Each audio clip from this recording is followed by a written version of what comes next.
प्रभु नित्यानंद, श्री अद्वैत गदाधर श्रीवासादि गौर भक्त वृंदा। हरे कृष्णा कृष्णा कृष्णा हरे हरे, हरे राम राम राम हरे हरे। नमो विष्णु पादाय कृष्ण विष्ठाय भूतले श्रीमते भक्ति वेदांत स्वामी निति नामिने, नमस्ते सरस्वती देवे गौरवाणी प्रचारिणे निर्विशेष शून्यवादी पाश्चात्य देश तारिणे। नमो विष्णु पादाय कृष्ण विष्ठाय भूतले श्रीमते जय पताका स्वामी निति नामिने, नामचार्य प्रदायिने दैत्य प्रदायिने गौर कथा नामे दयानंद भक्ताहिने। मुखं करोति वाचालं पंगुं लंघयति गिरिं, यत्कृपातहं वन्दे श्रीगुरुं दीनतारिणं परमानन्दं माधवं श्रीचैतन्येश्वरं। हरि ओम तत्सत्।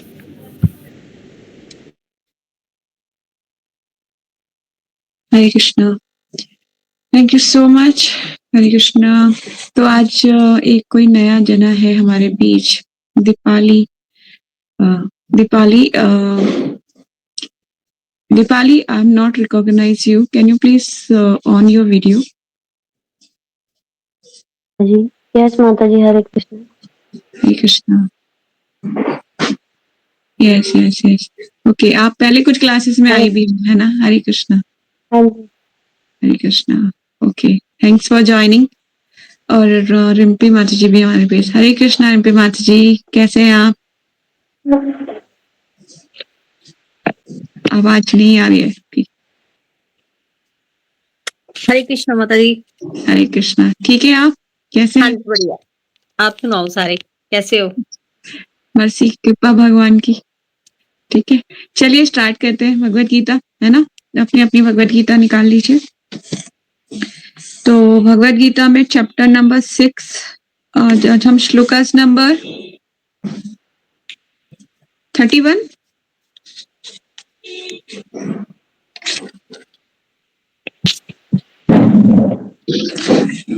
है ना? राइट, 31 करेंगे हम। तो थोड़ा पीछे का रिवीजन कर लेते हैं। भगवान क्या बोल रहे हैं? भगवान ध्यान योग के बारे में बात कर रहे हैं। ठीक है, किस तरह से ध्यान करना है, ध्यान योग की पद्धति बता रहे हैं भगवान अर्जुन को। ठीक है, तो एक पीछे के श्लोक में ही जाते हैं, बस ज्यादा पीछे नहीं जाएंगे। भगवान बोले कि जो मुझ में सर्वत्र देखता है और सब मुझ में देखता है, उसके लिए मैं ना तो कभी अदृश्य होता हूँ और ना भी मेरे लिए अदृश्य होता है। मतलब सर्वत्र देखता है भगवान को। आप जब सब जगह देखेंगे तो क्या होगा? ये कह रहे हैं भगवान, जो मुझे सर्वत्र देखता है और सब कुछ मुझ में देखता है।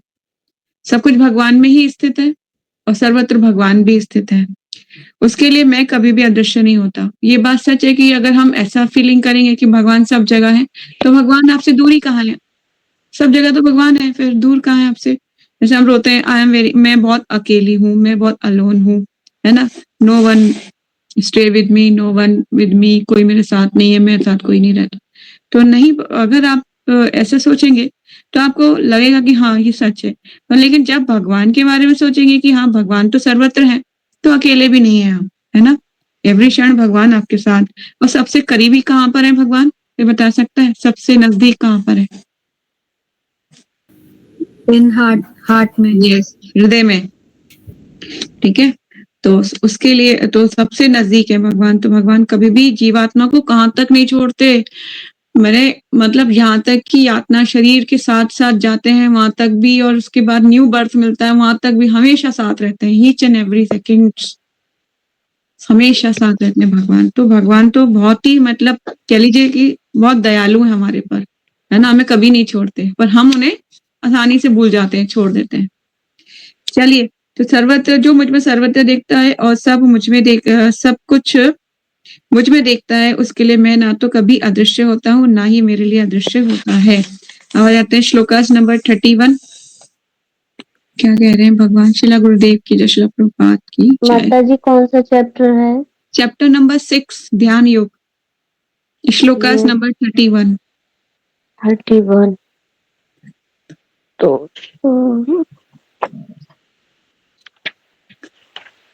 चलिए शुरू करते हैं। सर्वभूत स्थितम यो मां भजन्ति एकवम अस्थितम सर्वथा वर्तमानोऽपि सा योगी मयि वर्तते। सर्वभूत स्थितम, प्रत्येक जीव के हृदय में स्थित, या जो माम मुझको भजंती भक्ति पूर्वक सेवा करता है, एकमेव तदम्य में आस्थिता स्थित सर्वथा सभी प्रकार से वर्तमान उपस्थित होकर अपि भी सा वह योगी मई मुझ में वर्तते रहता है। जो योगी मुझ में तथा परमात्मा को अभिन्न जानते हुए परमात्मा की भक्ति पूर्वक सेवा करता है, वे हर प्रकार से मुझ में सदैव स्थित रहता है। ठीक है, तो भगवान बोले कि जो भक्ति पूर्वक मेरी सेवा करता है वह हर प्रकार से मुझ में स्थित रहता है। तात्पर्य पढ़ लेते हैं। जगत गुरु श्रील प्रभुपाद की जय। जो योगी परमात्मा का ध्यान करता है वे अपने अंतःकरण में चतुर्भुज विष्णु का दर्शन कृष्ण के पूर्ण रूप में शंख चक्र गदा तथा कमल पुष्प धारण किए रहता है, किए करता है। योगी को ये जानना चाहिए कि विष्णु कृष्ण से भिन्न नहीं है। परमात्मा रूप में कृष्ण जन जन के हृदय में स्थित हैं। यही नहीं, असंख्य जीवों के हृदय में स्थित असंख्य परमात्माओं में कोई अंतर नहीं है। मतलब कि आपके मेरे सबके हृदय में परमात्मा है, तो ऐसा नहीं कि तुलसी दीदी का परमात्मा अलग है, रिम्पी माता जी का परमात्मा अलग है, या ईशा जयश्री का परमात्मा अलग है। सबके हृदय में एक ही परमात्मा स्थित है। ठीक है, तो सबका अलग अलग नहीं है, सबके हृदय में एक ही परमात्मा स्थित है। यही बोल रहे हैं यहाँ पर। यही नहीं, असंख्य जीवों के हृदय में स्थित असंख्य परमात्मा में कोई अंतर है। दाही कृष्ण की दिव्य प्रेमा भक्ति में निरंतर व्यस्त व्यक्ति तथा परमात्मा के ध्यान में निरत एक पूर्ण योगी के बीच में कोई अंतर है। कृष्ण भावना अमृत योगी सदैव कृष्ण में ही स्थित रहता है। उसका प्रत्येक कार्य भगवान की प्रसन्नता के लिए होता है। भले ही भौतिक जगत में वह विभिन्न कार्यों में व्यस्त क्यों ना हो, इसकी पुष्टि शील रूप गोस्वामी कृत भक्ति रसामृत सिंधु 1.21 से 87 में श्री निखिला स्वरूपस्य अवस्थितु जीवन मुक्त स उच्यते। कृष्ण भावनामृत में रत रहने वाला भगवत भक्त स्वतः मुक्त हो जाता है। नारद पंचरात्र में इसकी पुष्टि इस प्रकार हुई है।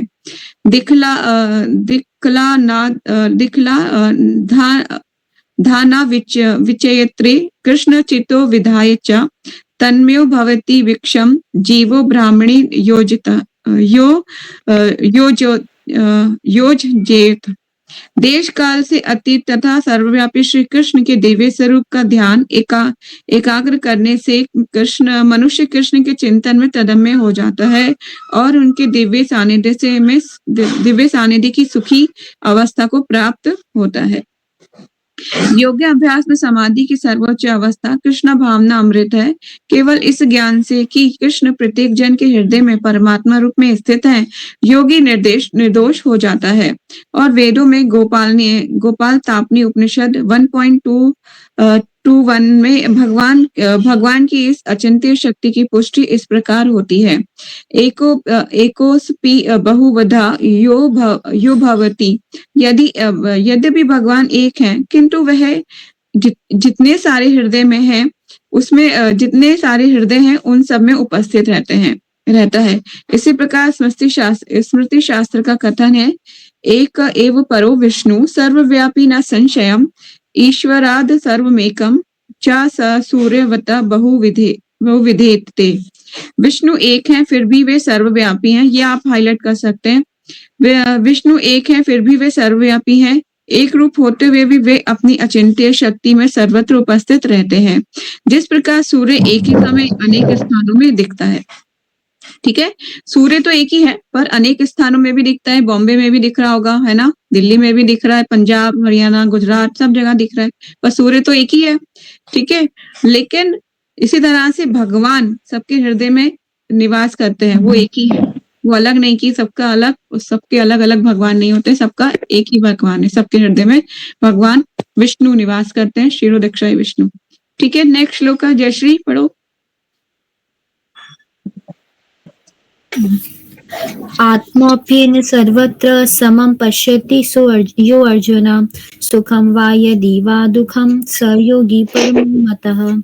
आत्मा अपनी औपन्येन तुलना से सर्वत्र सभी जगह समम समान रूप से पश्यति देखता है। यह जो अर्जुन है अर्जुन, सुखम सुख वा अथवा यदि वा अथवा दुखम दुख, सह वह योगी योगी परम परम पूर्ण मत माना जाता है। हे अर्जुन, वह पूर्ण योगी है जो अपनी तुलना से समस्त प्राणियों की उनके सुखों तथा दुखों में वास्तविक समानता का दर्शन करता है। तात्पर्य, कृष्ण भावना भावित व्यक्ति पूर्ण योगी होता है।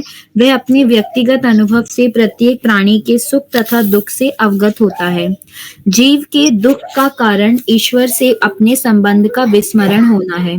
सुख का कारण कृष्ण को मनुष्य के समस्त कार्यों का परम भोक्ता, समस्त भूमि तथा लोकों का स्वामी एवं समस्त जीवों का परम हितैषी मित्र समझना है। पूर्ण योगी ये जानता है कि भौतिक प्रकृति के गुणों से प्रभावित बद्ध जीव कृष्ण से अपने संबंध को भूल जाने के कारण तीन प्रकार के भौतिक तापों दुखों को भोगता है, और चूंकि कृष्ण भावना भावित व्यक्ति सुखी होता है, इसलिए वह कृष्ण ज्ञान को सर्वत्र वितरित कर देना चाहता है।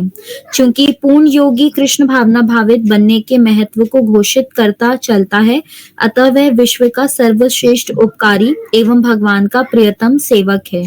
न च तस्मान मनुष्येषु कश्चिन में प्रिय कृतम। दूसरे शब्दों में, भगवत भक्त सदैव जीवों के कल्याण को देखता है और इस तरह वह प्रत्येक प्राणी का सखा होता है। वह सर्वश्रेष्ठ योगी है क्योंकि वह स्वतांत सुखाय सिद्धि नहीं चाहता, अपितु अन्यों के लिए भी चाहता है। वह अपने मित्र जीवों से द्वेष नहीं करता। यही है वह अंतर जो एक भगवत भक्त और आत्मोन्नति में ही रुचि रखने वाले योगी में होता है। जो योगी पूर्ण रूप से ध्यान धरने के लिए एकांत स्थान में चला जाता है, वह उतना पूर्ण नहीं होता जितना कि वह भक्त जो प्रत्येक व्यक्ति को कृष्ण भावना भावित बनाने का प्रयास करता रहता है। Thank you so much. बहुत इंपॉर्टेंट है ये रिपोर्ट। तो भगवान बोल रहे हैं कि हे अर्जुन, वे पूर्ण योगी है जो अपनी तुलना से समस्त प्राणियों की उनके सुखों तथा दुखों में वास्तविक समता का दर्शन करता है। इसका अर्थ यह है कि जीव के दुख का कारण ईश्वर से अपने संबंध का विस्मरण होना है। हम भूल जाते हैं कि भगवान से हमारा क्या संबंध है ना। इसी कारण से हम भौतिक जगत में सोचते हैं कि मुझे ही सारे कार्य मेरे ही निमित्त किए जा रहे हैं, मुझे ही इस शरीर का पालन करना है, मैं ही सारा कुछ हूँ।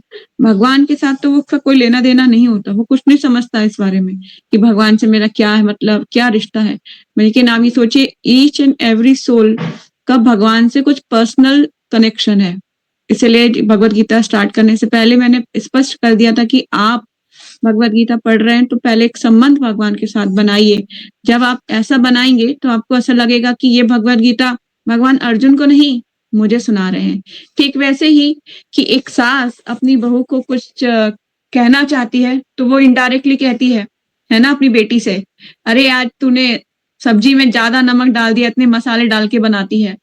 बनाई तो सब्जी किसने है? बहू ने बनाई है ना। लेकिन सुना किसको रही है? वो बेटी को सुना रही है। ठीक है, तो कहने का मतलब ये है कि भगवान, अर्जुन तो पूर्ण योगी है, अर्जुन तो भक्त है, अर्जुन को क्या जरूरत थी मतलब भगवान को भगवत गीता सुनाने की। अर्जुन के माध्यम से भगवान हमें इंडिकेट कर रहे हैं। ये तो नहीं लिखते भगवान सबका नाम, है ना, कि सबको मैं एक एक करके मेंशन करूंगा, सारी जीवात्मा, असंख्य जीवात्मा है, क्योंकि गणना मतलब कि कैलकुलेशन भी करनी मुश्किल है कितनी जीवात्मा है। ठीक है, तो भगवान ने अर्जुन के माध्यम से हमें समझा रहे हैं कि मूर्खो थोड़ा संभल जाओ, तुम्हारे लिए है ये सारा ज्ञान। संबंध अपना भगवान से बना के रखना चाहिए। कोई ना कोई हर एक जीवात्मा का संबंध है, उसको आपके हृदय में पता चल जाएगा कि मैं किस भाव में सेवा कर सकती हूँ, भगवान की क्या संबंध है, मेरा वात्सल्य है, माधुर्य है, प्रेम, साख्य, क्या संबंध है मेरा। ठीक है, तो उस संबंध में भगवान से जीव का दुख का कारण ईश्वर से अपने संबंध का विस्मरण होना है। सुख का कारण कृष्ण को मनुष्य के समस्त कार्यों का परम भोक्ता। भगवान कौन है? हमारे समस्त कार्यों के परम भोक्ता है, समस्त भूमि तथा लोकों का स्वामी एवं समस्त जीवों के परम हितैषी और मित्र समझना है। ठीक है, भगवान समस्त लोकों के स्वामी हैं। हमने पढ़े थे ना 14 प्लैनेटरी सिस्टम। इसी तरह से अनगिनत प्लैनेटरी सिस्टम है जिनके बारे में अभी तक कुछ को पता भी नहीं है। लेकिन आपने देखा होगा कि भगवान विष्णु के श्वास से कितने लोग निकल रहे हैं। देखा था उस पिक्चर में, जो पिछली वीडियोस में अगर आप देखना चाहो तो पीछे की क्लास में हमने डिस्कस किया था। तो अनगिनत है, मतलब अनगिनत 14 प्लैनेटरी सिस्टम। ये तो एक की बात है, बीच में हम है इस पृथ्वी पर। तो कहाँ पहुंचना है, कितना बड़ा सिस्टम है, इसको समझना चाहिए। इसलिए क्लासेस आप लोग मिस कर देते हैं, तो प्लीज जिन्होंने मिस की है लास्ट क्लास तो उसको जरूर देखिएगा। हमने 14 प्लैनेटरी सिस्टम पढ़े थे। ठीक है, तो भगवान समस्त लोकों के स्वामी और समस्त जीवों के परम हितैषी मित्र समझना है। पूर्ण योगी ये जानता है कि भौतिक प्रकृति के गुणों से प्रभावित बद्ध जीव कृष्ण से अपने संबंध को भूल जाने के कारण 3 प्रकार के भौतिक तापों को दुख को भोगता है। 3 प्रकार के ताप कौन-कौन से हैं? Anyone else? जयश्री, ईशा, कोई जानता है?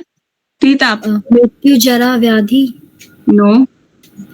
3 तरह। आदि दैविक, आदि भौतिक, आदि आध्यात्मिक, है ना? ये 3 ताप है। ठीक है, तो इनके ये 3 ताप हमें मिलते हैं। और चूंकि कृष्ण भावनामृत व्यक्ति सुखी होता है, इसीलिए वे कृष्ण ज्ञान को सर्वत्र वितरित कर देना चाहता है। चूंकि पूर्ण योगी कृष्ण भावनामृत बनने के महत्व के लिए को घोषित करते चलता है, तो विश्व का सर्वश्रेष्ठ उपकारी है, वो भगवान का प्रियतम सेवक है। ठीक है, भगवान का प्रियतम कौन बन सकता है? भगवान का प्रिय वही बन सकता है जो ज्ञान है, कृष्ण भक्ति का जो ज्ञान है वो सर्वत्र फैलाए, है ना? सर्वत्र सबको एक समान रूप से देखे। ठीक है, तो इस एक समान रूप से क्या मतलब है कि उसको ये कोई हृदय में दयालु होता है सबके प्रति, है ना? वो चाहता है कि दुख में पड़ा हुआ कोई इंसान है, अगर मैं उसको भगवान से जोड़ दूं तो वो सुखी बन सकता है। इस तरह से इसलिए बोला जाता है कि आप प्रचार कीजिए, जो चीज आपके पास है उसे दूसरों को बांटिए, है ना? आपको पता है, हम मटेरियल जगत में की अगर एग्जाम्पल से सुने तो अगर किसी को किसी काढ़ा पीने से फायदा होता है तो वो दूसरों को बताता है, राइट? होता है कि नहीं होता है? अगर आपको कोई चीज से, आयुर्वेदिक कोई चीज होती है, कोई भी मेडिसिन भी होती है, आपको उससे फायदा होता है तो आप दूसरों को रिकमेंड करते हो, हाँ ये अच्छा था, मैंने इससे पिया और मैं ठीक हो गई। तो इसी तरह से आप कृष्ण भक्ति का प्रचार क्यों नहीं करते? क्यों अपने तक रखते हैं वो ज्ञान को? आपको सर्वत्र फैलाना चाहिए, आपको बुक डिस्ट्रीब्यूशन करना चाहिए, भगवत गीता बांटिए, लीजिए अपने नियरेस्ट टेम्पल से भगवत गीता लीजिए और औरों को बांटिए वो ज्ञान को। इससे भगवान के आप प्रियतम बन सकते हैं, प्रिय बन सकते हैं। इससे ज्यादा और क्या चाहिए? भगवान प्रभुपाद आगे जाके भगवान खुद ही बोलेंगे, हम जब पढ़ेंगे ना 11 तारीख को हम भगवत गीता, फुल भगवत गीता रिसाइट करेंगे। टाइमिंग अनाउंसमेंट कर दिया जाएगा, तो प्लीज आप सब लोग रहिएगा। हम पूरी भगवत गीता पढ़ेंगे गीता जयंती के दिन, क्योंकि भगवान ने उस दिन गीता सुनाई थी अर्जुन को कुरुक्षेत्र में, तो आप उस दिन हम पूरी गीता का पाठ करेंगे। ठीक है, तो वही बोल रहे हैं कि विश्व के सर्वश्रेष्ठ उपकारी एवं भगवान का प्रियतम सेवक बन सकता है कौन? जो पूर्ण योगी कृष्ण भावनाविद बनने के महत्व को घोषित करता चलता है, अतः विश्व का सर्वश्रेष्ठ उपकारी एवं भगवान का प्रियतम सेवक है। ठीक है, दूसरे शब्दों में भगवत भक्त सदैव जीवों के कल्याण को देखता है। वो देखता है कि कोई भी इंसान भगवान को, अगर मैं भगवान से जोड़ पाऊं और ये सुखी बन सके, तो मेरा कार्य इस पृथ्वी पर आने का पूर्ण हो जाए। प्रभुपाद जी बोलते थे, एक लेक्चर में मैं सुन रही थी कि प्रभुपाद जी बोलते कि इतने सारे डिसाइपल हैं, अगर कोई भी एक सीरियसली भगवान के धाम पहुंच गया तो मेरा कार्य सफल हो गया, मतलब मेरा सक्सेसफुल हो गया मेरा जीवन। इसी तरह से सिर्फ अपने तक किसी चीज को रखना वो गलत है। जब नदी भी होती है उसके पानी को भी रोक दिया जाए तो वो भी सड़ जाएगा। इसी तरह से अपने ज्ञान को, जो ज्ञान बहता रहता है, निरंतर बहता रहेगा, वो ही शुद्ध और निर्मल रहेगा। नहीं तो हम अपने में ही रखेंगे तो फिर देखिए, सारी प्रकृति का यही कार्य है कि वो दूसरों को देती है ना? हमें उससे सीखना चाहिए। पेड़ अपने फल खुद नहीं खाते, है ना? होता है, नदी अपना पानी स्वयं नहीं पीती। तो आप लोग अपना ज्ञान अपनी तरफ कैसे रख सकते हैं? दूसरों को बांटिए, बताइए सबको। चलिए, वो प्रत्येक प्राणी का सखा होता है, वह सर्वश्रेष्ठ योगी है, इसीलिए स्वतः सुखाय सिद्धि नहीं चाहता। वे अपने लिए सिद्धि नहीं चाहता कि मैं अपने तक ज्ञान रखूं और किसी को ना दूं। वो अपने लिए सिर्फ सिद्धि नहीं चाहता, अपितु अन्यों के लिए भी चाहता है। वे अपने मित्र जीवों से द्वेष नहीं करता। यही अंतर है जो एक भगवत भक्त और आत्म उन्नति में रुचि रखने वालों के लिए। ठीक है, एक तो सिर्फ अपनी उन्नति चाहते हैं और एक भगवत भक्त होता है जो औरों के लिए भी चाहता है कि वो भी सुखी बन जाए। जो पूर्ण योगी पूर्ण रूप से ध्यान करने के लिए एकांत स्थान में चला जाता है, अतः वे उतना पूर्ण नहीं होता जितना कि वे भक्त जो प्रत्येक व्यक्ति को कृष्ण भावना भवित बनाने का प्रयास करता रहता है। ठीक है, तो इट्स वेरी इंपॉर्टेंट। जब हमारी ग्लोरीज ऑफ वृंदा देवी पूरी हो जाएगी तब हम पढ़ेंगे शिला प्रभुपाद, एक बुक है शिला प्रभुपाद करके, वो पढ़ेंगे। लीला अमृत भी पढ़ सकते हैं, पर लीला अमृत बहुत बड़ी है। प्रभुपाद पढ़ेंगे फिर हम वो बुक्स डेली। हमारी तुलसी ग्लोरीज ऑफ तुलसी महारानी पूरी हो जाएगी तब में आपको पता चलेगा कि प्रभुपाद ने कितना संघर्ष किया है इस्कॉन को स्टैब्लिश करने के लिए, भक्तों को प्रचार करने के लिए कितना संघर्ष किया है। ठीक है, तो हमें प्रेरणा लेनी चाहिए कि कैसे हम ये जो ज्ञान हमारे पास है ये ऐसे ही नहीं आया, हमें ऐसे भगवत गीता प्रभुपाद ने रातों रात दिन पूरी रात बैठ के लिखी है हमारे लिए और हम उसको वैल्यू नहीं करते तो वो हम मतलब कि समझ लीजिए भगवान हमसे कितने रुष्ट होने वाले हैं, है ना। भगवान की प्रिय भक्त हैं प्रभुपाद और हम उनके ही ज्ञान को नहीं विस्तार करेंगे, नहीं करेंगे उनकी आज्ञा का पालन, तो बहुत मुश्किल है कि आगे बढ़ पाए भक्ति में। नेक्स्ट श्लोका जय ईशा।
Thank you Isha.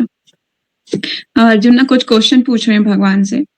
हे बोल रहे कि हे मधुसूदन, आपने जिस योग पद्धति का संक्षेप में वर्णन किया है वह मेरे लिए अव्यवहारिक तथा असहनीय है, क्योंकि मन चंचल तथा अस्थिर है।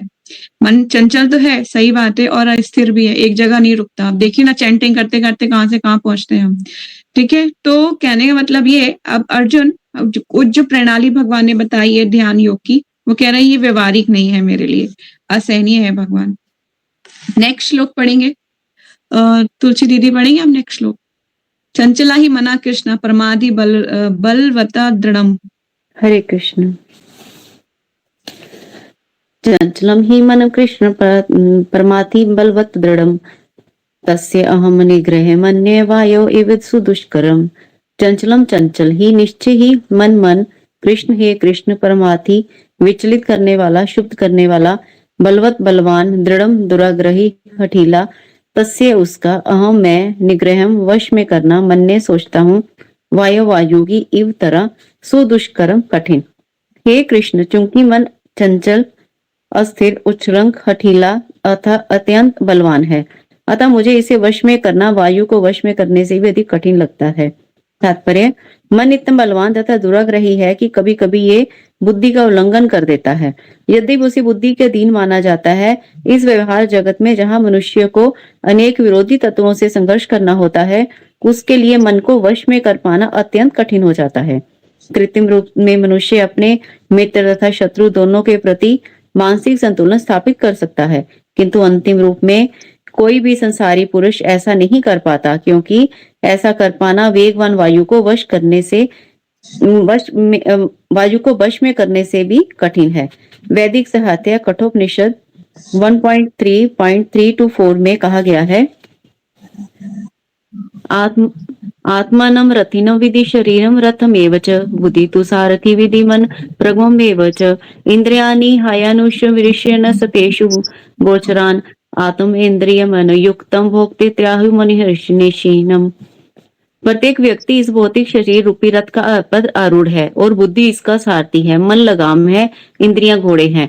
इस प्रकार मन तथा इंद्रियों की संगति से ही आत्मा दुख तथा सुख का भोगता है।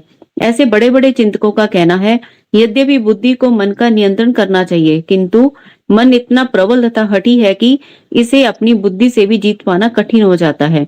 इस प्रकार की अच्छी से अच्छी दवा द्वारा कभी कभी रोग वश में नहीं हो पाता। ऐसे प्रबल मन को योग अभ्यास द्वारा वश में किया जा सकता है, किंतु ऐसा अभ्यास कर पाना अर्जुन जैसे संसारी व्यक्ति के लिए भी व्यवहारिक नहीं होता। तो फिर आधुनिक मनुष्य के संबंध में क्या कहा जाए? यहाँ पर प्रयुक्त उपमा अत्यंत उपयुक्त है।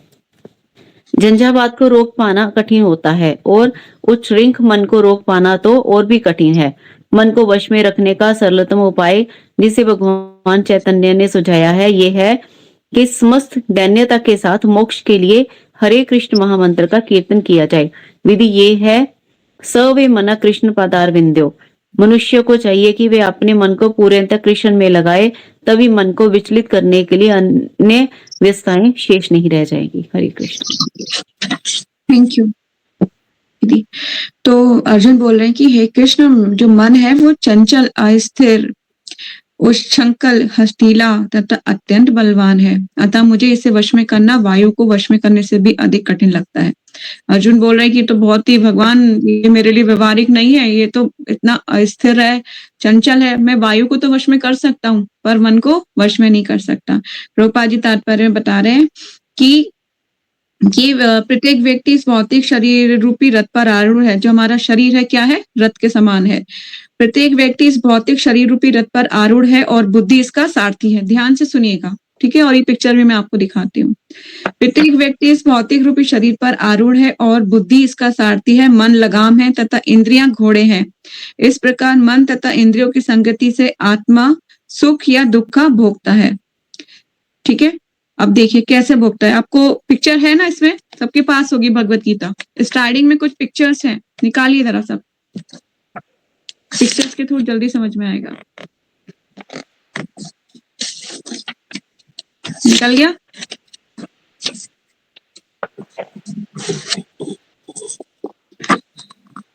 ये देखिए ऐसी पिक्चर होगी,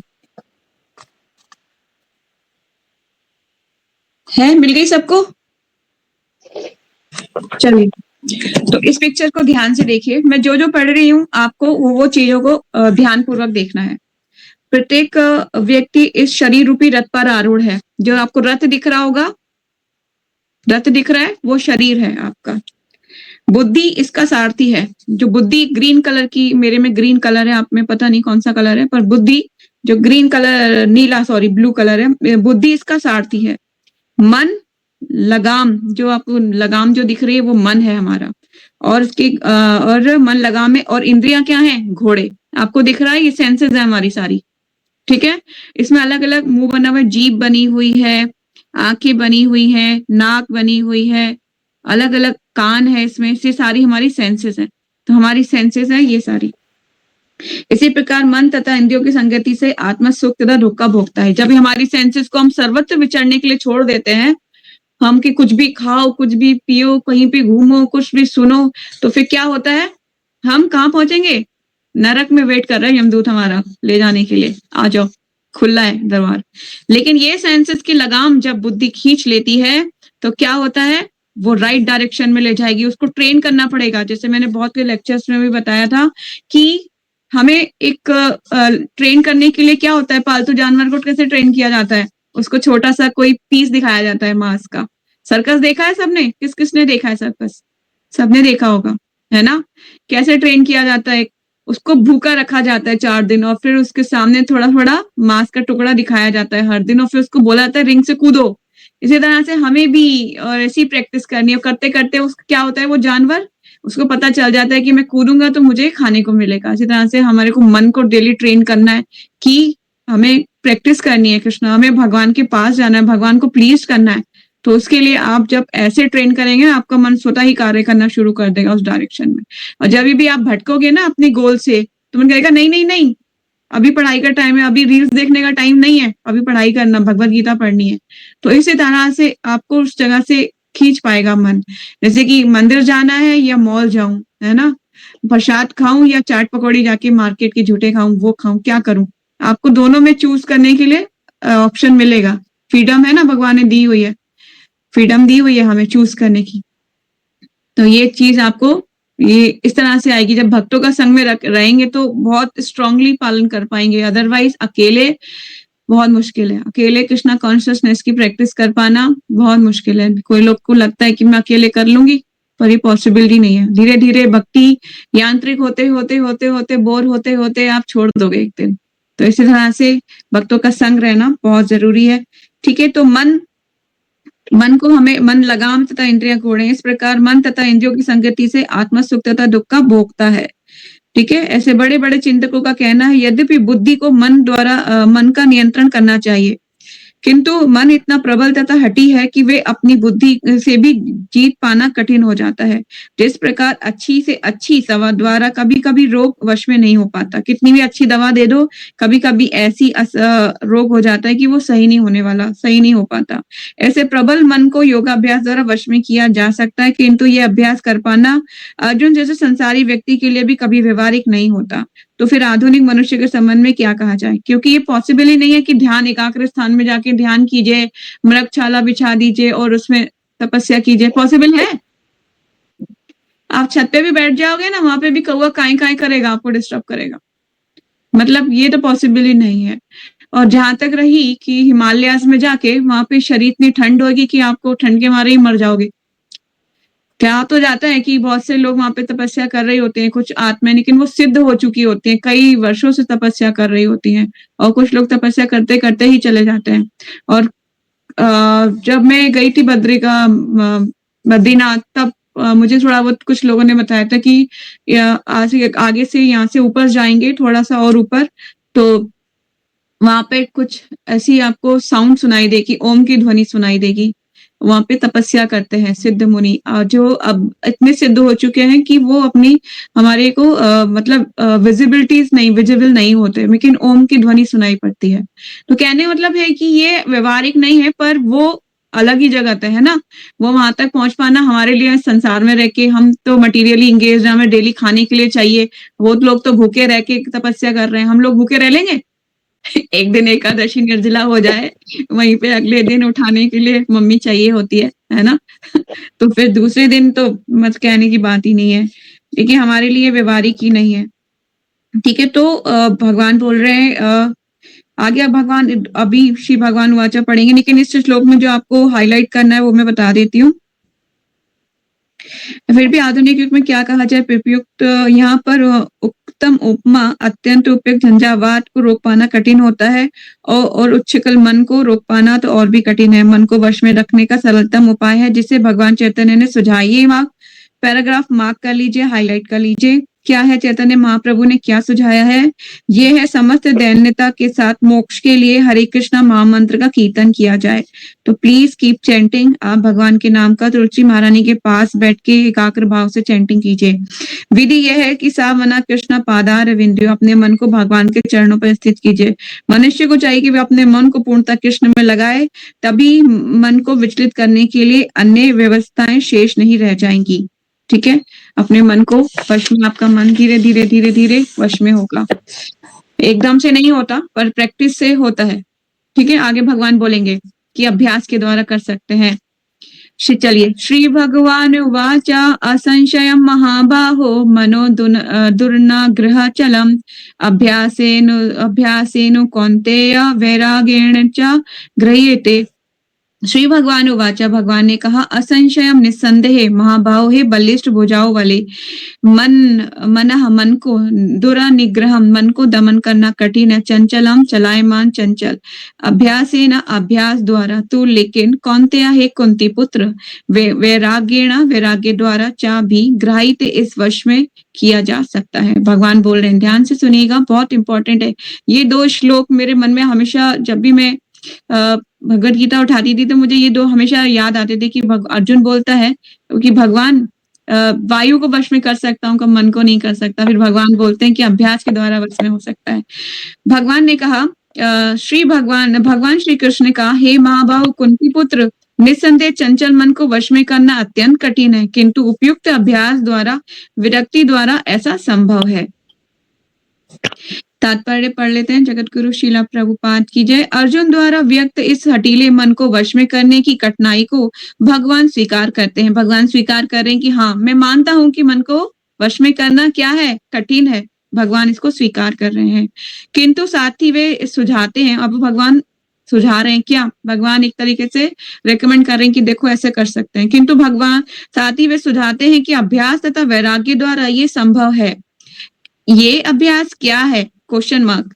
वर्तमान के युग में तीर्थवास, परमात्मा का ध्यान, मन तथा इंद्रियों का निग्रह, ब्रह्मचर्य पालन, एकांतवास आदि कठोर विधि विधानों का पालन कर पाना संभव नहीं है। ये संभव है कि हम एकांत स्थान में वास करें, ठीक है, तीर्थवास करें, या फिर मन तथा इंद्रियों का निग्रह करें, ब्रह्मचर्य का पालन करें? ये संभव नहीं है। इन विधि विधानों का पालन कर पाना संभव नहीं है, किंतु कृष्ण भावना अमृत के अभ्यास से मनुष्य भगवान की नवदा भक्ति का आचरण करता है। ये मार्क कर लीजिए यहाँ से, किंतु से लेके, किंतु कृष्ण भावना अमृत के अभ्यास से मनुष्य भगवान की नवदा भक्ति का आचरण करता है। ऐसी भक्ति का प्रथम अंग है कृष्ण के विषय में श्रवण करना। यहाँ तक मार्क कर लीजिए। क्या है इसका प्रथम अंग? फर्स्ट इसका अंग है भगवान के विषय में श्रवण करना। सुनिए, जितना हो सके भगवान के विषय में सुनिए, ठीक है, लेकिन प्रामाणिक सूत्रों से सुनिए, इधर उधर से नहीं कुछ भी सुन लिया। जैसे रील्स में सुन लिया, माता जी रील्स में बताया गया था कि भगवान की 16,000 नहीं, सिर्फ 16 ही रानियां थी, पता नहीं कहाँ से वो कचरा लेके आते हैं, है ना? तो वो नहीं सुनना है आपको। मन को समस्त प्रकार के दुश्चिंताओं से शुद्ध करने के लिए परम शक्तिशाली एवं दिव्य विधि है क्या? सुनना, श्रवण करना। कृष्ण के विषय में जितना ही अधिक श्रवण किया जाता है, उतना ही मनुष्य उन वस्तुओं के प्रति अनासक्त होता है जो मन को कृष्ण से दूर ले जाने वाली है। ठीक है, मन से दूर ले जाने वाली कौन सी वस्तुएं इस भौतिक संसार में? बताइए। टेलीविजन, है ना, सबसे बड़ा टीवी। वो टीवी तो हमें, हम लोग नाम तो सही दिया है उसको, वो टीवी देखते देखते हमें टीवी हो जाती है एक दिन। ठीक है, तो मतलब उसको तो डिब्बे को निकाल के फेंक देना चाहिए। कहा तो यही जाता है कि वो देखने लायक नहीं है, वहां पे सब कुछ गंदा कचरा है। ठीक है, तो भगवान ये सारी चीजें जो हमारे मन से हमें दूर ले जाती हैं, मूवीज, है ना, शॉर्ट मूवीज देखते हैं हम आजकल, बड़े स्टाइलिश से रील्स देखते हैं, हमारा हाथ यूं यूं यूं यूं चलता है, यूं पेज पलटने में नहीं चलता, यूं यूं यूं चलता है रील्स देखने में। तो प्लीज अपने टाइम को वेस्ट मत कीजिए, ये सारी हमारी सेंसेस को दूर ले जाएंगी भगवान से, जो मन को कृष्ण से दूर ले जाने वाली हैं। अतः उन सारे कार्यों से विरक्त कर लेने पर, जिनसे कृष्ण का कोई संबंध नहीं है, मनुष्य सुगमता पूर्वक वैराग्य सीख सकता है। वैराग्य का अर्थ है पदार्थ से विरक्ति और मन तथा आत्मा का प्रवृत्त होना। आप इसको हाईलाइट कर सकते हैं। वैराग्य का अर्थ क्या दिया गया है? पदार्थ से विरक्ति और मन का आत्मा से प्रवृत्त होना। आपको पता होना चाहिए कि मैं इस संसार में क्यों आया हूँ। ऐसा क्वेश्चन क्यों नहीं करते सब लोग कि मेरा लाइफ का गोल क्या है, क्यों भेजा है भगवान ने मुझे इस धरती पर, मुझे करना क्या है? कोई क्वेश्चन नहीं करता है इस बारे में। क्यों? क्योंकि हमें लगता है कि करने के लिए काम बहुत सारे हैं, अभी खाना बनाना है, रोटी बनानी है, ये काम करने हैं ना, मैं क्यों आया हूँ ये तो बाद में सोचेंगे। पर आप ये सोचिए कि क्यों आए हैं इस संसार में, करना क्या है? सिर्फ बच्चे पैदा करना है और खाना पीना सोना है ना? सुबह उठो, खाओ पियो, फिर सुबह को फिर निकालो, फिर खाओ पियो, फिर सो जाओ, ऐसे ही काम करते हैं हम। और कुछ काम करते हैं इसके अलावा? नहीं। अपने जीवन का मनुष्य शरीर क्यों मिला है, मुझे इस संसार में आके क्या करना है, मुझे ये क्वेश्चन करना चाहिए सबको। जो ये इंसान क्वेश्चन करेगा उस पे भगवान उसको बुद्धि प्रदान करेंगे, धीरे धीरे वो भक्ति में आएगा। निर्विशेष आध्यात्मिक विरक्ति कृष्ण के कार्यकलापों में मन को लगाने की अपेक्षा अधिक कठिन है। ये व्यवहारिक है क्योंकि कृष्ण के विषय में श्रवण करने से मनुष्य स्वतः परमात्मा के प्रति आसक्त हो जाता है। जब हम भगवान के बारे में डेली सुनेंगे तो क्या होगा, हम उनसे प्रेम करने लगेंगे। जैसे कि किसी लड़के को किसी लड़की को पटाना है तो क्या करता है, उसके बारे में सारी इंफॉर्मेशन निकालता है, उसका मोबाइल नंबर क्या है, उसके घर का एड्रेस क्या है, वो क्या उसके अच्छा लगता है ना, वो क्या पसंद करती है, उसका फेवरेट कलर क्या है, उसका फेवरेट हॉबीज क्या है, फेवरेट फूड क्या है, उसके घर में कितने लोग हैं, सब कुछ सारी डिटेल निकाल लेता है उसके घर की, सारा बायोडाटा उसका। तब उसके बाद वो अप्रोच करता है उसे, क्योंकि उसे सब कुछ पता आ गया उसके बारे में। तब उससे प्रेम करना उसका हृदय फिर जाता है, अप्रोच करता है कि फिर उसे प्रपोज करेगा। तो कहने का मतलब ये है कि जब तक हम भगवान के बारे में नहीं सुनेंगे कि भगवान कौन है, कहाँ रहते थे, क्या करते थे, है ना, जब उनसे अट्रैक्ट नहीं होंगे तो फिर हम कैसे उनके विषय में श्रवण कर पाएंगे, आपको किसी में भी टेस्ट नहीं आएगा। इसलिए सुनिए भगवान के बारे में। और सबसे इम्पोर्टेंट है कि भक्तों के संग में रह के चैंटिंग कीजिए, बहुत आनंद आएगा। आप सुनेंगे ना भक्तों से भगवान के बारे में कि भगवान श्याम सुंदर कितने सुंदर है, मधुसूदन, तब आपको उनके से प्रेम होगा। क्योंकि कृष्ण के विषय में श्रवण करने से मनुष्य स्वतः ही परमात्मा के प्रति आसक्त हो जाता है। ये आसक्ति परेशानुभवती या आध्यात्मिक तुष्टि कहलाती है। क्या कहलाती है ये आसक्ति? परेशानुभवा या आध्यात्मिक तुष्टि। ये वैसे ही है जिस तरह भोजन के प्रत्येक कोर से भूखे को तुष्टि प्राप्त होती है।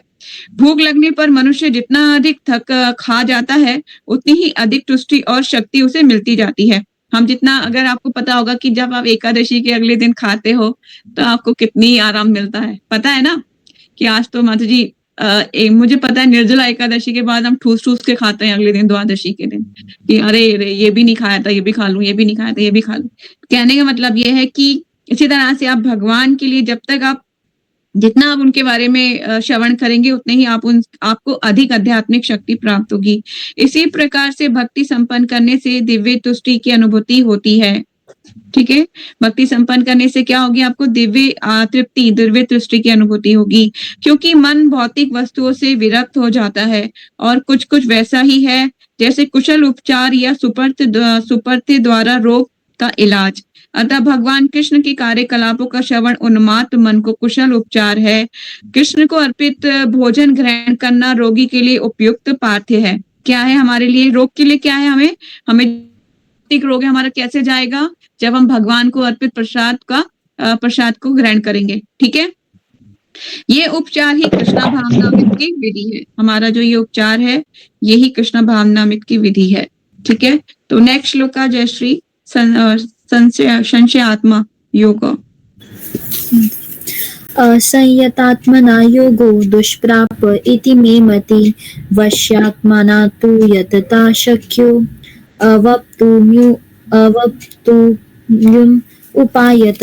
असंयत उच्च श्रृंखल आत्मना मन के द्वारा योग आत्म साक्षात्कार दुष्प्रापः प्राप्त करना कठिन। इति इस प्रकार में मेरा मति मत वशीभूत आत्मना मन से तू लेकिन यतता प्रयत्न करते हुए शक्य व्यावहारिक अवाप्तुम प्राप्त करना उपायतः उपयुक्त साधनों द्वारा। जिसका मन उच्छृंखल है उसके लिए आत्म साक्षात्कार कठिन कार्य होता है, किंतु जिसका मन संयमित है और जो समुचित उपाय करता है उसकी सफलता ध्रुव है। ऐसा मेरा मत है। तात्पर्य, भगवान घोषणा करते हैं कि जो व्यक्ति अपने मन को भौतिक व्यापारों से विलग करने का समुचित उपचार नहीं करता उसे आत्म साक्षात्कार में शायद ही सफलता प्राप्त हो सके। भौतिक भोग में मन लगाकर योग का अभ्यास करना मानो अग्नि में जल डालकर उसे प्रज्वलित करने का प्रयास करना हो। मन का निग्रह किए बिना योग अभ्यास समय का अपव्यय है। योग का ऐसा प्रदर्शन भले ही भौतिक दृष्टि से लाभप्रद हो, किंतु जहाँ तक आत्म साक्षात्कार का प्रश्न है वह सब व्यर्थ है। अतः मनुष्य को चाहिए कि भगवान की दिव्य प्रेमा भक्ति में निरंतर मन को लगाकर उसे वश में करे। कृष्ण भावनामृत में प्रवृत्त हुए बिना मन को स्थिर कर पाना असंभव है।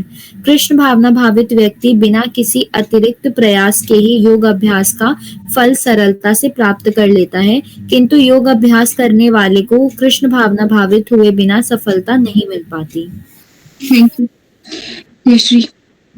भगवान बोले जिसका मन उच्छृंखल है और उसके लिए आत्म साक्षात्कार कठिन कार्य होता है। मतलब जिसका मन काफी उछल, मतलब कि वो है भागने में तत्पर है। वो उच्छृंखल का मतलब होता है कि इधर उधर भागने में, जैसे होता है ना कि सेंसेस अलग अलग डायरेक्शन में भागती हैं, अलग अलग जगह मन को लगाता है।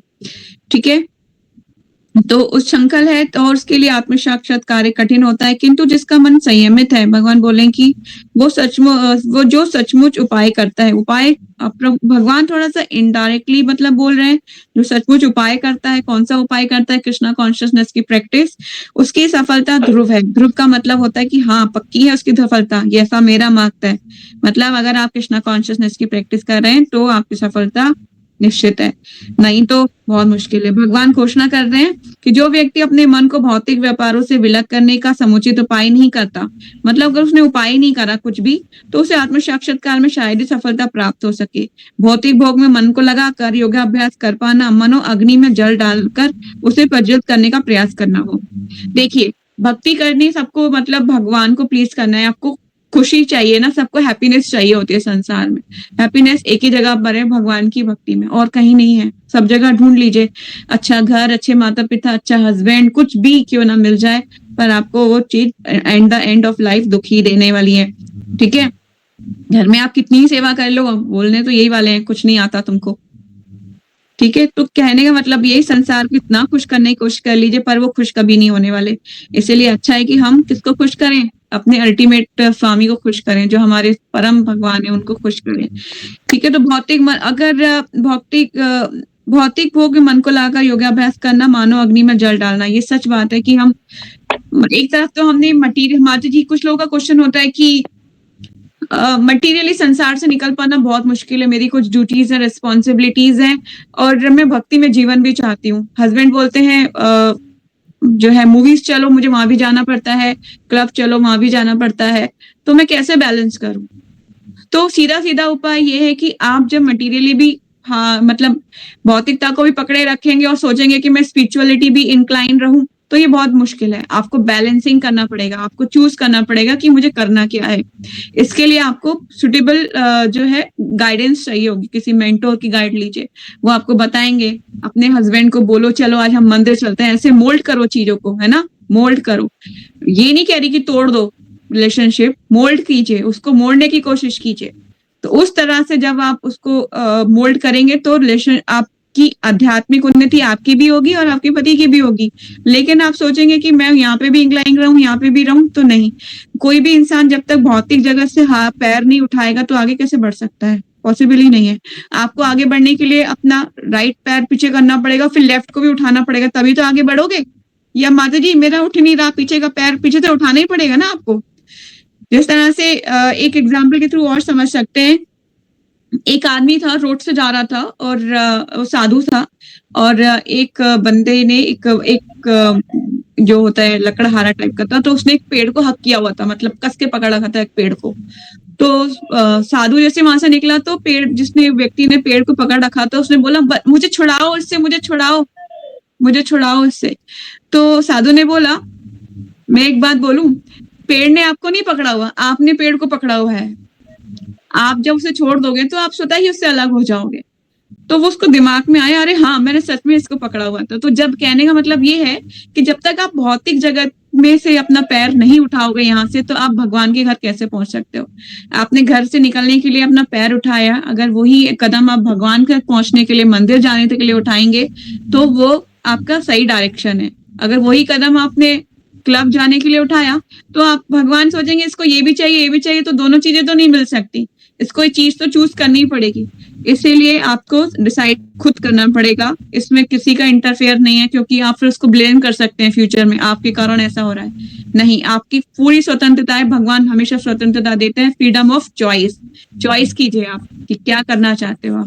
आपको यहाँ जाना है या वहां जाना है, पर दोनों हाथों में नहीं मिलने वाले लड्डू एक ही में मिलेगा।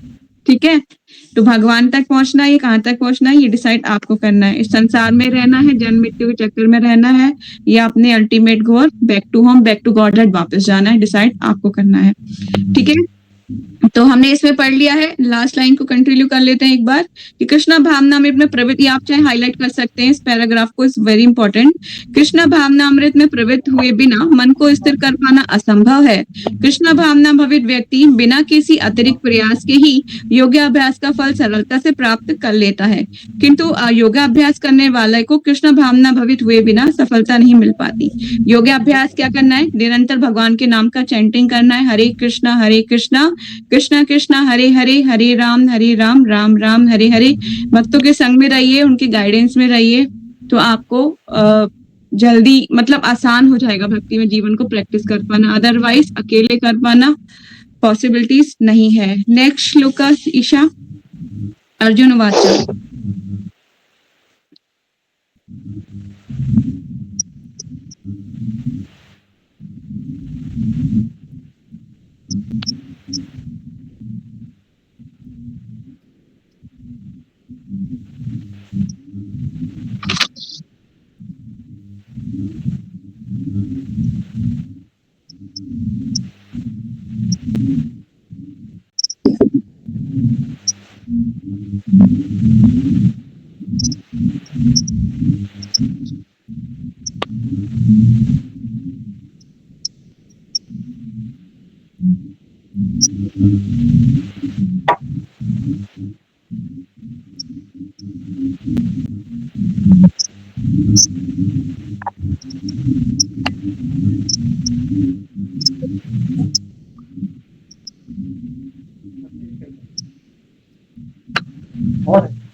Thank you.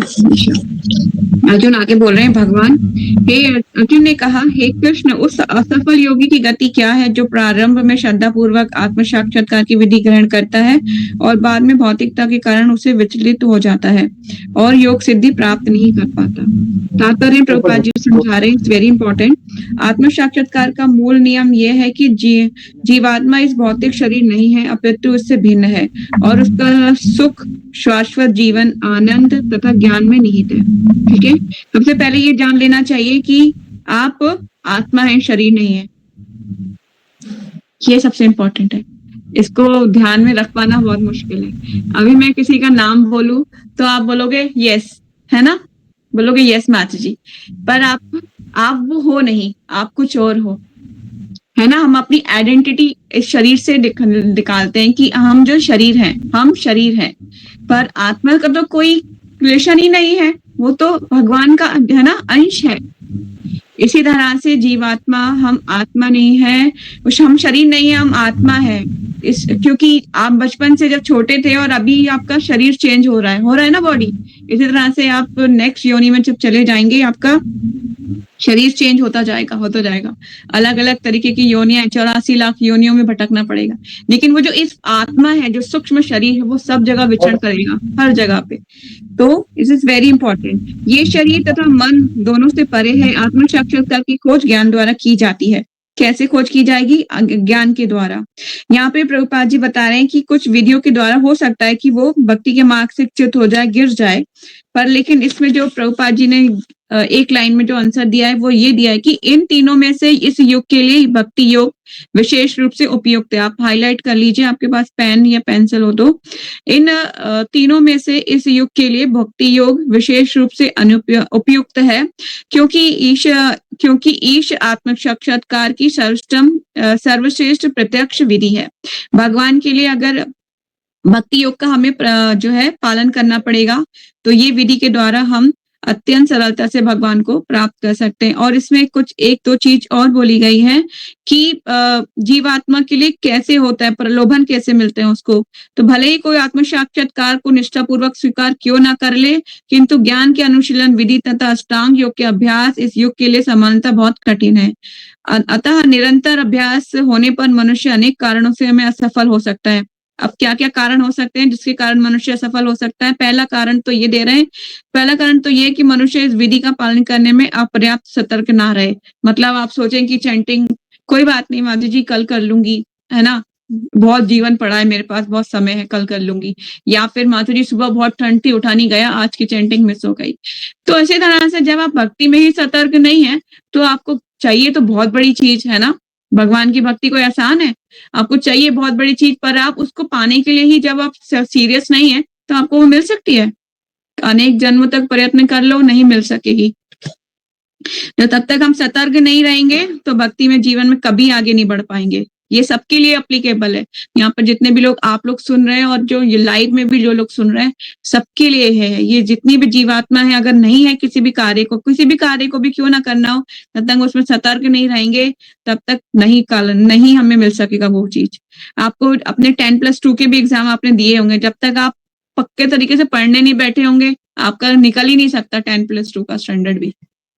इसीलिए किसी भी कार्य को करने के लिए, चाहे वो मटेरियल हो या आध्यात्मिक हो, हमें सतर्क रहना ही पड़ता है। दिव्य मार्ग का अनुसरण बहुत कुछ माया के ऊपर धावा बोलना है। जैसे हम दिव्य मार्ग, भगवान की भक्ति का मार्ग को हम चूज करेंगे तो ये क्या हो जाएगा? माया के ऊपर धावा बोलने जैसा है। फलतः जब भी मनुष्य माया के वश से छूटना चाहता है तो वह विविध प्रलोभनों द्वारा अभ्यासकर्ता को पराजित करना चाहती है। मतलब प्रलोभन मिलेंगे आपको अलग अलग। अरे कोई बात नहीं, बाद में हो जाएगी ना चैंटिंग, तू तो 1 घंटे में सारी चैंटिंग कर लेती है, बाद में हो जाएगी। आपको इस तरह से आपके मन से ऐसा आवाज आए, क्योंकि मन अभी भक्ति में नहीं लगा हुआ, तो ऐसे आपको डिक्टेट करेगा, ऐसे कर लो। बद्री जी पहले से ही प्रकृति के गुणों द्वारा मोहित रहता है और दिव्य अनुशासनों का पालन करते समय भी पुनः मोहित होने की संभावना बनी रहती है। ऐसी संभावना बनी रहेगी। यही योगा उच्चलित मानस अर्थात दिव्य पद से विचलन कहलाता है। अर्जुन आत्म साक्षात्कार के मार्ग से विचलन के प्रभाव के संबंध में जिज्ञासा करता है। नेक्स्ट श्लोक का तुलसी दीदी पढ़ेंगे आप? जल्दी से करेंगे। 31 किंचित न उभयविविष्ट छिन्नश्रमिव नश्यति अप्रतिष्ठो महाबाहो विमूढ़ ब्राह्मण पति। किंचित क्या न नहीं उभय दोनों विवृष्ट विचलित छिन्न छिन्न भिन्न अभ्रम बादल इव सदृश नश्यति नष्ट हो जाता है। अप्रतिष्ठ बिना किसी पद के महाबाहो, हे बलिष्ठ भुजाओं वाले कृष्ण, विमूढ़ मोहग्रस्त ब्राह्मण ब्रह्म प्राप्ति के पथि मार्ग में। हे महाबाहो कृष्ण, क्या ब्रह्म प्राप्ति के मार्ग में ऐसे भ्रष्ट ऐसा व्यक्ति आध्यात्मिक तथा भौतिक दोनों ही सफलताओं से च्युत नहीं होता और छिन्न भिन्न बादल की भांति विनिष्ट नहीं हो जाता, जिसके फलस्वरूप उसके लिए किसी लोक में कोई स्थान नहीं रहता। तात्पर्य, उन्नति के दो मार्ग हैं। भौतिकवादी व्यक्तियों की अध्यात्म में कोई रुचि नहीं होती, अतः वे आर्थिक विकास द्वारा भौतिक प्रगति में अत्यधिक रुचि लेते हैं, या फिर समुचित कार्य द्वारा उच्चतर लोगों को प्राप्त करने में अधिक रुचि रखते हैं। यदि कोई अध्यात्म के मार्ग को चुनता है तो उसे सभी प्रकार के तथा कथित भौतिक सुख से विरक्त होना पड़ता है। यदि महत्वाकांक्षी ब्रह्मवादी असफल होता है तो वह दोनों ओर से जाता है। दूसरे शब्दों में, वह ना तो भौतिक सुख भोग पाता है, ना आध्यात्मिक सफलता की प्राप्त कर सकता है।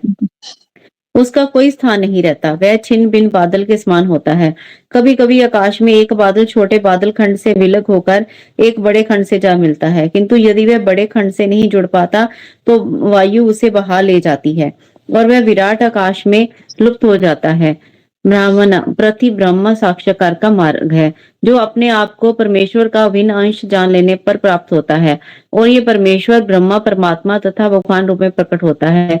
भगवान श्री कृष्ण परम सत्य के पूर्ण प्रकटे हैं, अतः जो इस परम पुरुष की शरण में जाता है वही सफल योगी है। ब्रह्म तथा परमात्मा साक्षात्कार के माध्यम से जीवन के इस लक्ष्य तक पहुंचने में अनेकानेक जन्म लग जाते हैं। बहु नाम जन्मानते। अतः दिव्य साक्षात्कार का सर्वश्रेष्ठ मार्ग भक्ति योग या कृष्ण भावनामृत की प्रत्यक्ष विधि है। हरे कृष्ण। Thank you.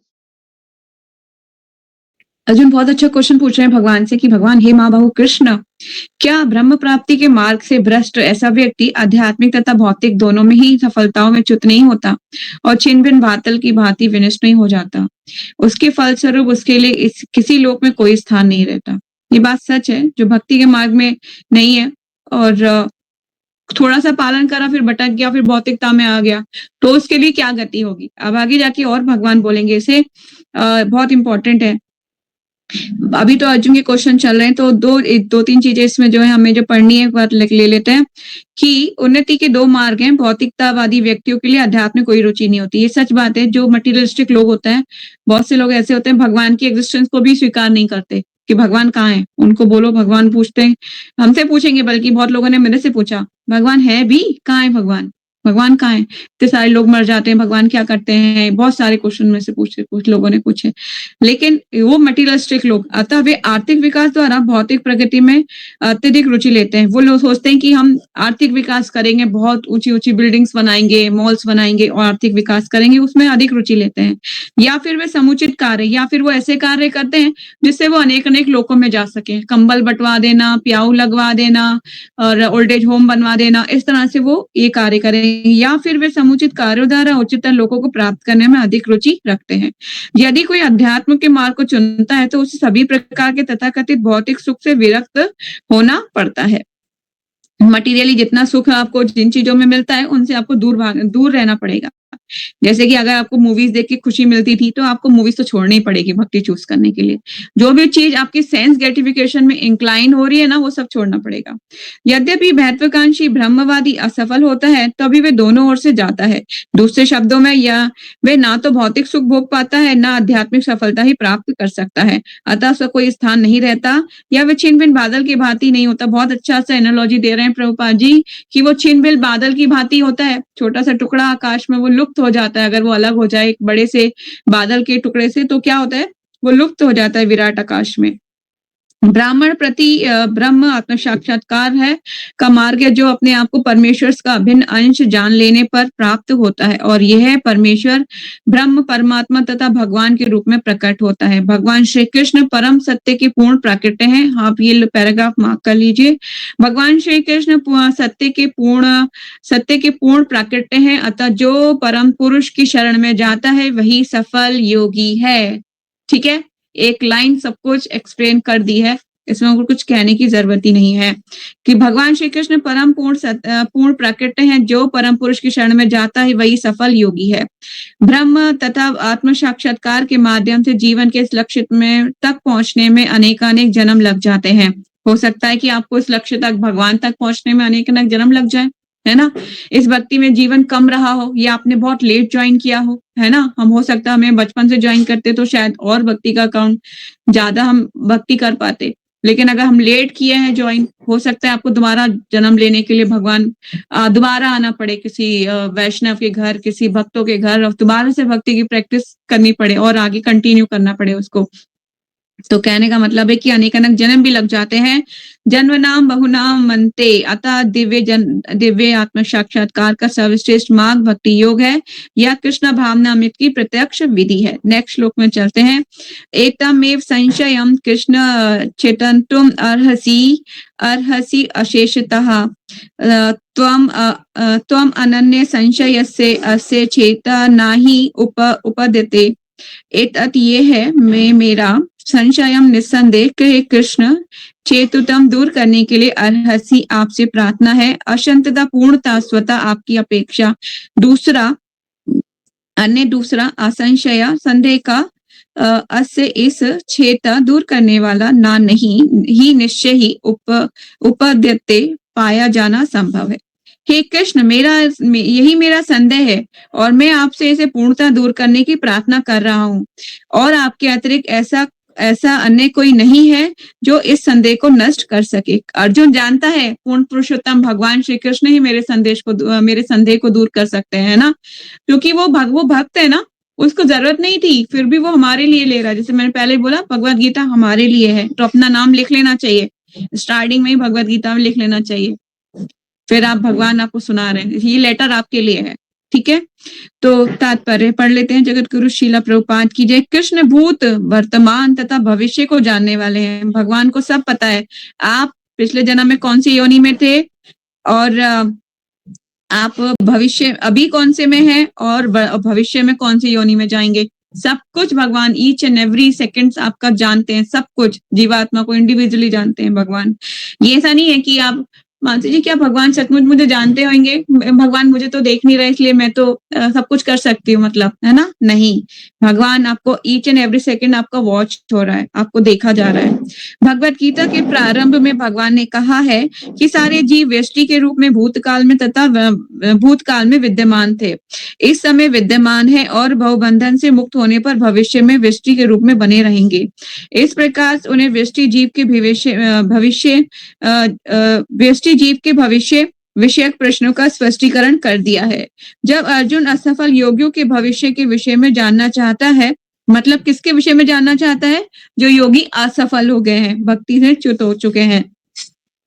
कोई ना तो कृष्ण के समान है, ना ही उनसे बड़ा है। तथा कथित बड़े से बड़े ऋषि या तथा दार्शनिक जो प्रकृति की कृपा पर निर्भर है, निश्चय ही ये उनकी समता नहीं कर सकते। अतः समस्त संदेहों का पूरा उत्तर पाने के लिए कृष्ण का निर्णय अंतिम तथा पूर्ण है। भगवान अब अंतिम और पूर्ण निर्णय देंगे, क्योंकि भूत वर्तमान तथा भविष्य के ज्ञाता है। भगवान कौन है, सबको जानते हैं, भूत वर्तमान और भविष्य, किंतु उन्हें कोई नहीं जानता। भगवान को जानना इतना आसान नहीं है ना, कोई भी उन्हें पूर्ण रूपेण नहीं जान सकता, ऐसा हमारे शास्त्र कहते हैं।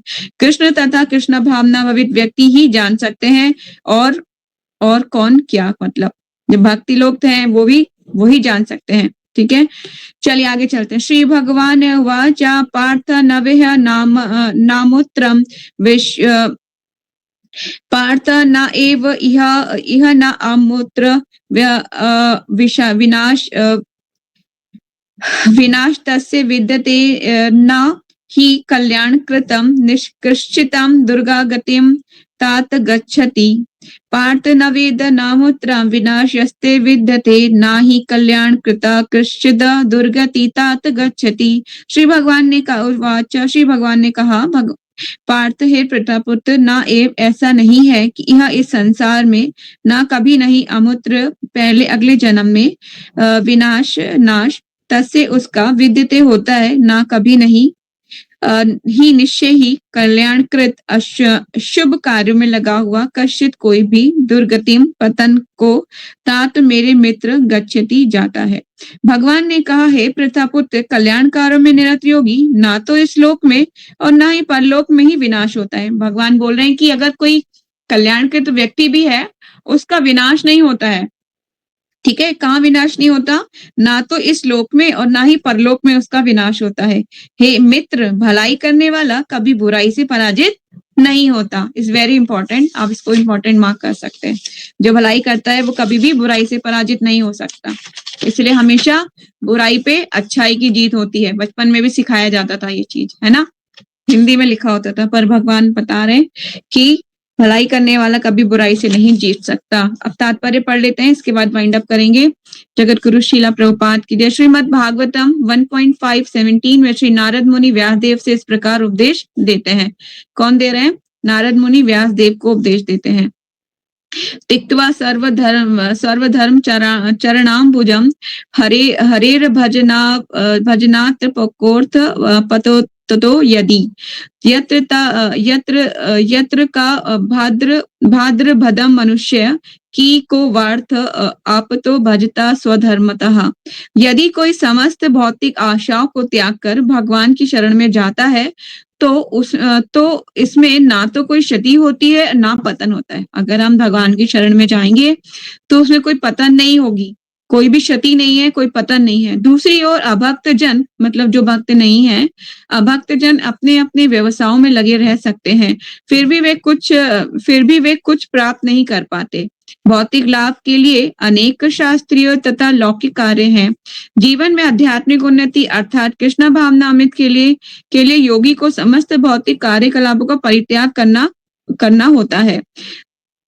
देखिए, जब तक आप अपनी मटेरियली चीजों को छोड़ेंगे नहीं, तब तक आप भक्ति में जीवन में कैसे प्रोग्रेस कर सकते हैं? पॉसिबल ही नहीं है। जैसे मैंने पहले बोला, आपको मटेरियली लाइफ से अपनी मटेरियल लाइफ से पैर को उठाना पड़ेगा और स्पिरिचुअल वर्ल्ड में पैर को रखना पड़ेगा, है ना। आप पीछे से पैर उठाइए तो आप आगे रख पाएंगे। इसलिए मटेरियली संसार से पैर उठा के आपको स्पिरिचुअली इंक्लाइन करना पड़ेगा। सारी चीजों को इस तरह से मैनेज कीजिए कि भक्ति में जीवन की भी प्रैक्टिस हो जाए और आप जो है अब मटेरियली चीजों को भी छोड़ पाए आसानी से। मतलब भोग लगाना है भगवान, जो भी खाना है भोग लगा के खाइए, जो भी देखना है भगवान से संबंधित देखिए, जहां भी जाना है मंदिर जाइए, जिससे मिलना है भक्तों से मिलिए, और कुछ सुनने का मन है तो कीर्तन सुनिए। तो बहुत आसान हो जाएगा भक्ति में जीवन में आगे बढ़ पाना। ये नहीं कि माता जी अब बहुत मुश्किल हो गया है, दम घुट रहा है मेरा, ऐसा नहीं लगेगा। इसीलिए ऐसे अपनी जीवन की हर एक चीज को भगवान के लिए समर्पित करेंगे तो बहुत आसान हो जाएगा आगे बढ़ पाना।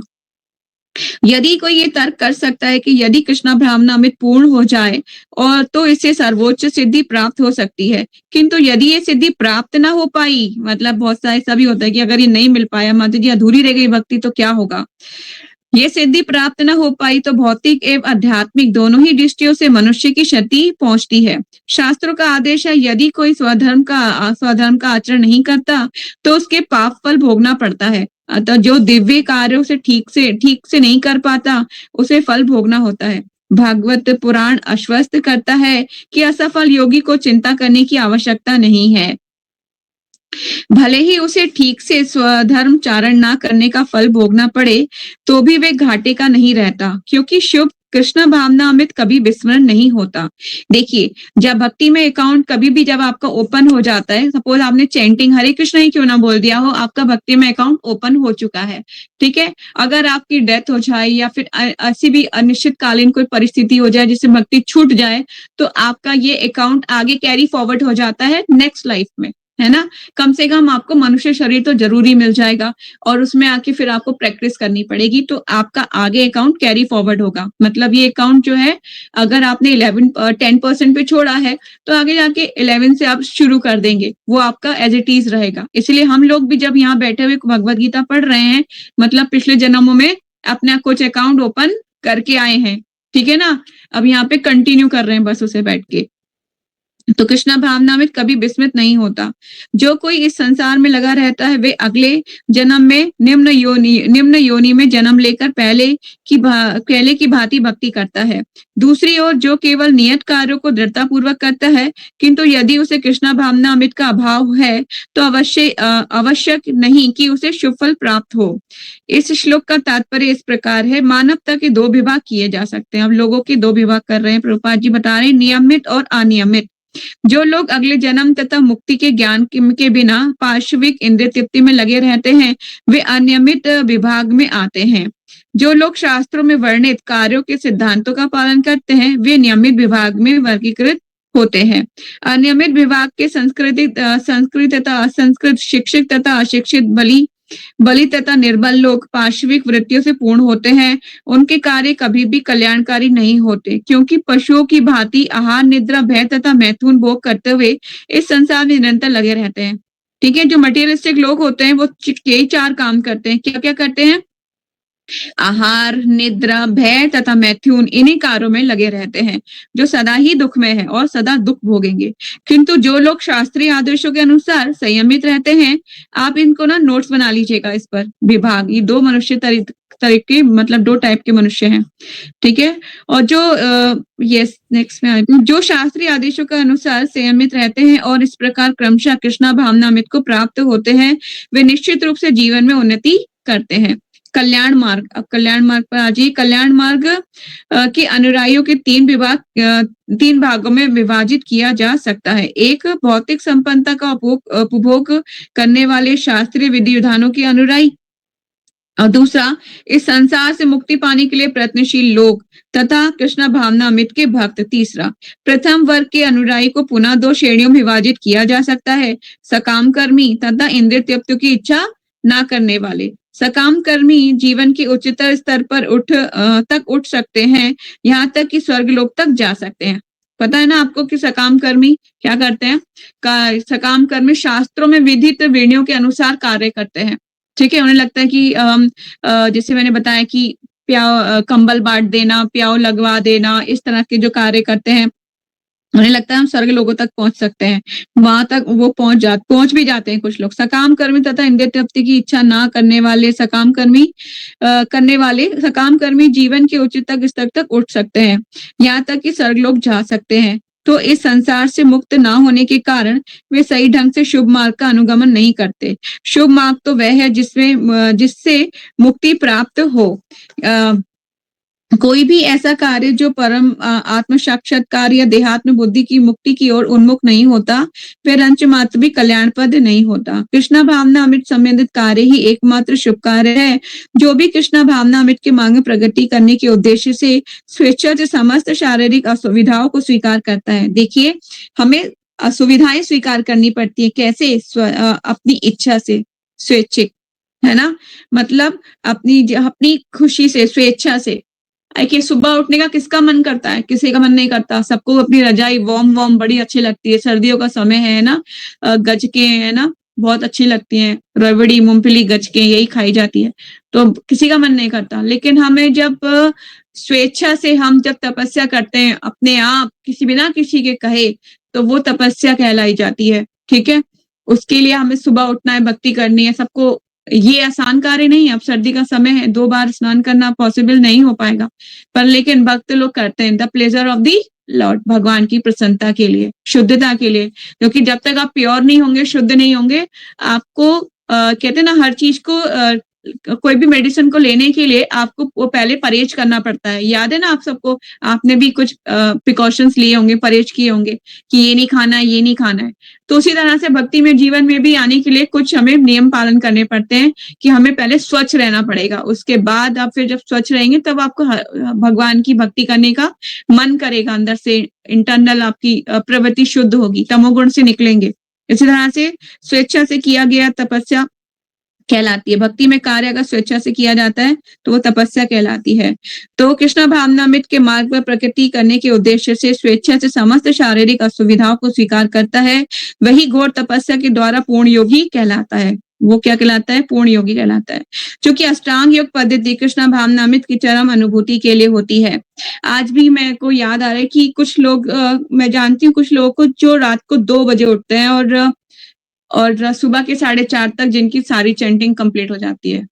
ऐसे भक्त हैं जो तीव्र तरीके से भक्ति करते हैं, ऐसी तपस्या का पालन करते हैं। और मायापुर जाएंगे ना, कुछ लोग जो टेंट में रहते हैं और कैसे, मतलब इतने ओपुलेंस में पढ़े लिखे, मतलब जिन्होंने बेड से पैर तक नहीं उतारा, वो लोग आज इतने मतलब रिचेस्ट, मतलब मैं एक अपनी फ्रेंड को जानती हूँ, वो बहुत ज्यादा रिच है, बहुत ज्यादा उसके फादर रिच है, जिसने वो बताती है कि मैंने जमीन से कभी पैर नहीं रखती थी नीचे, और कोई भी, हमेशा सारे सर्वेंट्स खड़े रहते थे, कुछ ना कुछ लेके आना, ये करना, वो करना।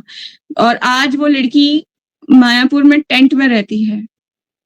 और इतने ज्यादा मतलब प्रॉब्लम्स में मच्छर भी होते हैं वहां पर, कीड़े भी होते हैं, चींटियां भी होती हैं, और मतलब आपको वॉशरूम भी जाना है तो वो भी कॉमन होता है। तो इतना ज्यादा तपस्या, मतलब मैं उसको मतलब हेड ऑफ करती हूँ। मैं बोलती जी मैं आपके चरणों में दंडवत प्रणाम करती हूँ। इतना ज्यादा, वो मेरी गॉड सिस्टर है, फिर मैं उसका नाम नहीं लूंगी यहाँ पर। तो लेकिन कहने का मतलब ये कि ये कैसे हो गया, कैसे हो गया ये? वो स्वेच्छा से पालन कर रही है, उसको कुछ टेस्ट मिल रहा है भगवान की भक्ति में, कुछ कुछ स्वाद आ रहा है, इसीलिए वो उस चीज को पाने के लिए काफी तपस्या करने के लिए एगरनेस है, मतलब उसको काफी इच्छा है उसको पाने के लिए, इसलिए वो तपस्या कर रही है। वरना कोई ओपुलेंस लाइफ को छोड़ के कैसे करेगा ऐसे काम? नहीं कर सकता। वो उसके फादर, वो बोलती है कि मेरे फादर को भी पता नहीं है, जिस दिन उन्हें पता चल गया कि मैं ऐसे ऐसे मायापुर में आके ऐसे ऐसे रहती हूँ, तो उनको बहुत दुख होगा, वो बहुत रोएंगे। तो कहने का मतलब ये है कि माता पिता नहीं देख सकते ना अपने बच्चे को ऐसी कठिन तपस्या करते हुए, पर वो कर रही है, स्वेच्छा से कर रही है। क्यों? भगवान की खुशी के लिए कर रही है, उसको कुछ टेस्ट आ रहा है उसमें। तो ये कार्य होते हैं जो हम स्वेच्छा से करते हैं। तो वही घोर तपस्या के द्वारा पूर्ण योगी कहलाता है, क्योंकि अष्टांग योग पद्धति कृष्ण भावनामृत की चरम अनुभूति के लिए होती है। अतः ये योग पद्धति कल्याण पद है। अतः जो कोई इस दिशा में यथाशक्य प्रयास करता है, अपनी जितनी भी शक्ति है यथाशक्ति प्रयास करता है, उसे कभी अपने पतन के प्रति भयभीत नहीं होना चाहिए। उसे मतलब कभी भी भयभीत नहीं होना चाहिए, क्योंकि वे स्वेच्छा से पालन कर रहा है ना? तो कभी भी अपने पतन के लिए भयभीत नहीं होता। अगर उसे मालूम होता है अगर मेरी ये देह छूट भी गई तो कोई बात नहीं, लेकिन एक हरे कृष्णा महामंत्र अगर मैंने पूरी जिंदगी अगर मैंने ध्यान से भी बोला है ना, तो भगवान जरूर मुझे रेसिप्रोकेट करेंगे, है ना? ऐसा कहा जाता है। ठीक है, दिस इज वेरी इंपॉर्टेंट। और आपका कोई डाउट है, क्वेश्चन है तो ले सकते हैं, क्योंकि आज 30 मिनट्स ऑलरेडी लेट हो गया है, तो वाइंड अप करेंगे। माता मुझे क्वेश्चन था कि जैसे कि यहाँ पर बताया गया है कि मतलब जो भक्त होते हैं वो पूर्ण त्याग कर देते हैं, लेकिन मटेरियल लाइफ में बहुत से लोग होते हैं जो बोलते हैं कि इतना भी त्याग करने की कोई जरूरत नहीं है, भगवान अपनी बॉडी को कष्ट देने के लिए नहीं बोलते हैं। वो कहते हैं कि सिंपली भक्ति करोगे तो भी मतलब काम चल जाएगा। तो मतलब उनको हम कैसे काउंटर कर सकते हैं इस चीज में? देखिए, आप उनको बोलिए कि ठीक है, आप देखिए, आपको पता है ना सच क्या है। भक्ति में जीवन इज नॉट इजी, पर हमें अपनी मटेरियली लाइफ को उस तरह से मोड़ना पड़ेगा। जैसे मैंने पहले बताया कि प्रसाद भोग ला के खाइए, कोई कहीं जाना है तो मंदिर जाइए, कुछ सुनना है तो भगवान के बारे में सुनिए। तो इस तरह से आप सेंसेस को और भगवान की सेवा में लगाएंगे तो हो सकता है। और रही बात कि इतना मत करो, इतने से भी काम हो जाता है, तो उनको बोलिए हाँ हरे कृष्णा, बस ये बोल के बस शांत हो जाइए। उन्हें कुछ मत बोलिए ऐसे लोगों को, क्योंकि वो कुछ बोलेंगे फिर आप कुछ बोलोगे, फिर वो कुछ बोलेंगे फिर आप कुछ बोलोगे। जब तक जो मछलियां ऊपर ऊपर तैर रही हैं उनको तो क्या होता है, खा जाता है ना, बाज पकड़ ले जाता है।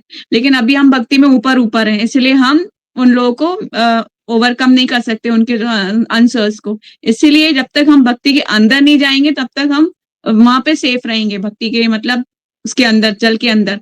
जैसे मछली जो है जो ऊपर ऊपर रहती है, अगर जो अंदर रहती है उनका शिकार नहीं हो पाता, जो ऊपर रहती है वो शिकार हो जाती है। इसीलिए भक्ति में जीवन में अगर कोई लोग आपसे बोले किसी भी चीज को, कुछ भी कहने के लिए बोले कि नहीं ऐसे नहीं, ऐसे ऐसे नहीं ऐसे, तो फिर उनको बोलिए हरे कृष्णा, धन्यवाद, थैंक यू सो मच, बस कुछ मत बोलिए, कुछ मत बोलिए, नो वर्डिंग। ठीक है, आपको पता है सच, आप अपने भक्ति में जीवन की प्रैक्टिस करते रहिए, पर लेकिन उनको सिर्फ हरे कृष्णा बोलिए, बस ये बोलिए हरे कृष्णा महामंत्र का जप कीजिए, भगवत गीता दीजिए, बस इतना बोलिए। वो उनकी स्वीकृति है, उनका अकाउंट आपने नॉक नॉक कर दिया, दरवाजा खोले ना खोले उनकी इच्छा है ना? अपने मन का दरवाजा खोले नहीं, उनकी इच्छा है। पर आप अपना कार्य कर दीजिए, भगवान को, आपको भगवान प्लीज होंगे इससे, आप अपना कार्य कीजिए। बाकी तो गॉड नोस, भगवान जाने, है ना? पर आप अपना कार्य करते रहिए, आपको पता है सच। ठीक है, और कोई क्वेश्चन? नो। ठीक है, तो फिर यही वाइंड अप करते हैं। Thanks for joining everyone. वंशा कल्पतरुभ्यश्च कृपा